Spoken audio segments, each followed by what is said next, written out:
Hello, আমি পূজা। শুভ সকাল।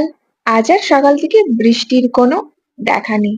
তাই ঘুম ঘুম চোখে বেরিয়ে পড়লাম আমি আমার গন্তব্য যাওয়ার উদ্দেশ্যে। রাস্তায় দাঁড়িয়ে আছে সারি সারি গাড়ি। না না, এর মধ্যে কোনোটাই আমার না। দেন এই রাস্তার সারি সারি গাড়ি আর বাড়ি দেখতে দেখতে পৌঁছে গেছিলাম আমি আমার গন্তব্যস্থলে। আর এইদিকে এই পাখিটা দেখছি কি সুন্দর নারকেল পাতার উপর হেঁটে হেঁটে বেড়াচ্ছে। আমি তখন ভাবলাম যে এদের কি সুন্দর জীবন, তাই না? না আছে কোনো চিন্তা, না আছে কোনো ভাবনা, বিন্দাস ঘুরে বেড়াচ্ছে, তাই তো?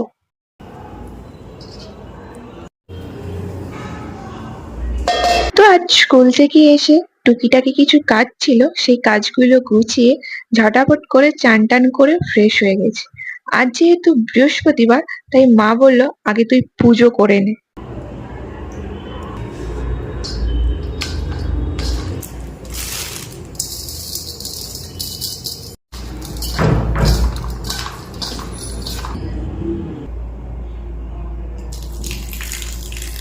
না হলে ওই যে ল্যাদ খেতে খেতে কখন 2টো থেকে 2:30 বেজে যাবে তা আর বুঝতেই পারবো না।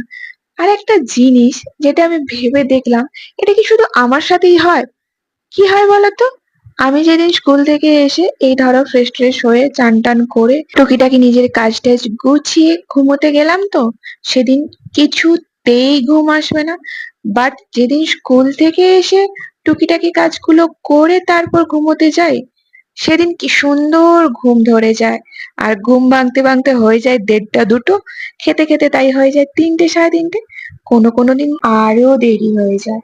এই ধরো না, আজকেই দেখো কি সুন্দর চান টান করে ফ্রেশ হয়ে প্রসাদ খেয়ে দিয়ে আমার কয়েকটা কাজ ছিল, সেই কাজগুলো গুছিয়ে ঘুমোতে গেলাম।